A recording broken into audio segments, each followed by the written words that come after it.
Good morning. Welcome back to Ladybug Grace. I appreciate you tuning in, either for the first time or continuing this new journey with me, where I am reading the In Touch Ministries daily readings. The words just came out of my head. What it is, devotionals. So I'm doing something different today because I've been writing almost a whole page for this little size notebook for every.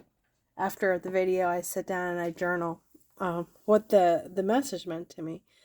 And I always found out I had more journaling in different topics after I read it. So I've actually read this entire thing today, did the Bible reading on my own, and did my journaling already. So that helps a little bit more with direction, and so I'm not just rambling on like I am now. So I'm going to try that for a while and see how that works. If you haven't, as always, if you have any comments, please feel free to leave positive, respectful comments for everyone to view. And we're going to get started. Our prayer. Father, as I read and receive your word, may it deeply be rooted in me, so when difficulty comes, it will be your word that encourages and strengthens me. Amen. So today is Thursday, May 18th. The topic of the day is, it's about patience, as you can see. The blessings of patience. And it's referring to Galatians 6:9. So it's just a very quick little reading, which of course I have ready to go.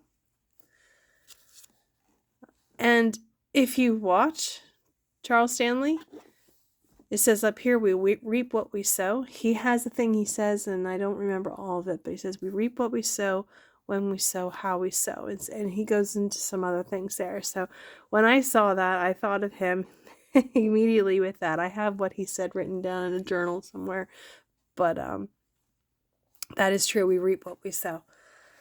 So verse 9 is in here. So don't get tired of doing what is good. Don't get discouraged and give up, for we will reap a harvest of blessing at the appropriate time. So that is about blessing.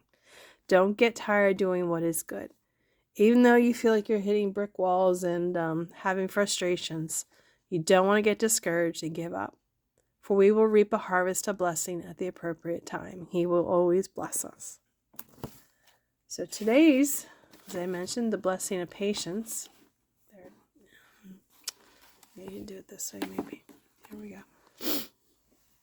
It took Leo Tolstoy 6 years and at least 7 drafts to write War and Peace.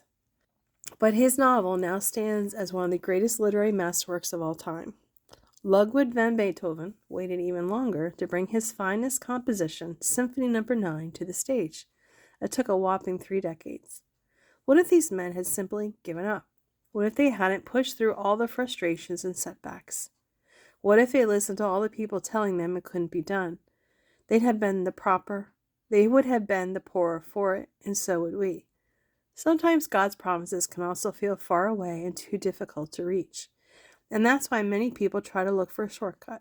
After all, they reason if God makes a promise, wouldn't he want us to attain and enjoy it as quickly as possible? Not necessarily. When we try to manipulate circumstances and help the Lord fulfill his promise, it's possible for us to get in the way of the good things he has in mind for us. For this reason, it's important to be patient and remember that part of the blessing is the trust and wisdom gained while waiting.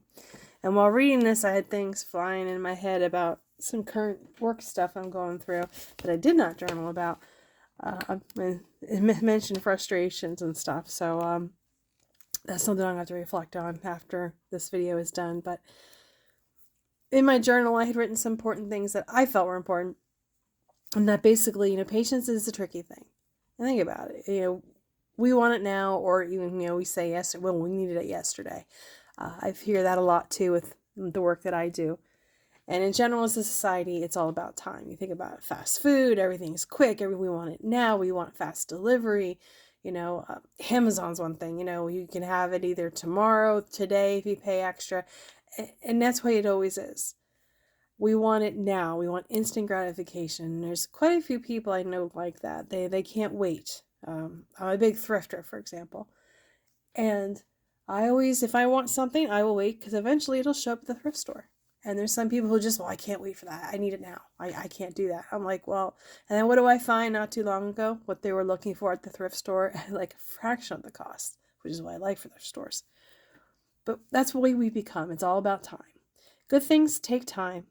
Think about a house being built. You don't want one that just gets thrown up overnight. It's kind of like the house being built on sand or the rock. Same theory. Which is going to be more structurally sound. Cooking is another example. You have fast food. I'm not going to mention any names, but I'm not a proponent of them. I don't go to a lot of those.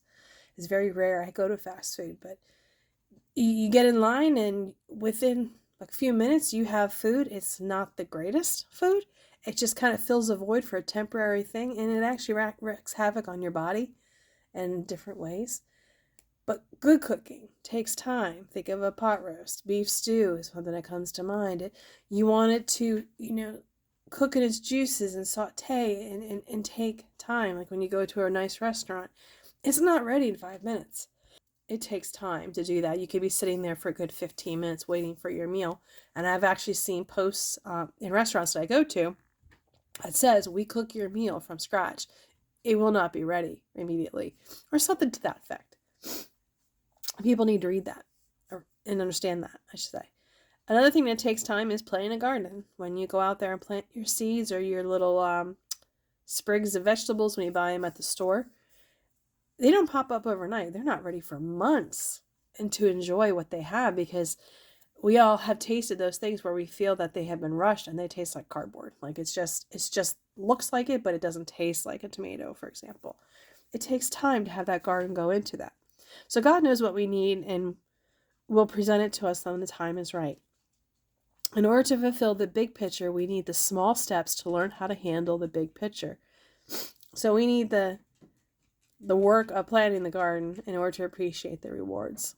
Because then we really will appreciate that tomato or those strawberries, or for me, I planted raspberry bushes. I'm really going to enjoy it when the time comes, when those are ready to eat, because they're going to be fresh, they're going to be clean, or, well, probably organic, and just, because I don't know where the plant came from, but that's the kind of thing you're doing. Or even with your job, when you're building up, we all want to make that big money, but you need to learn the little things to be humbled, so that when you get to the big thing, you're a good example for a leader.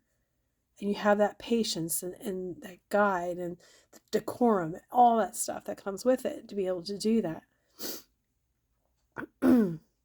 I have a prayer for myself, and something that I'm not going to bring up on here, but I made a note for myself in the journal about it. And it was very clear what I was told. That I need the patience, because what I heard will take a little while. And I know what I was told for what I had asked for. And clear day, I was told, this is what you need to do. I had to work on something totally unrelated to what I want, so that I am ready for that wish or that prayer I'm asking, that thing within me that I know I have a void on and what I'm looking for. So that is my current goal with the blessings of patience. So if you have any words of wisdom or things you want to share, please leave them in the comments. Sorry, I'm having issues with coughing this morning. It is also 35 degrees, I think, outside. So we dropped in temperature severely. So it's probably because of that.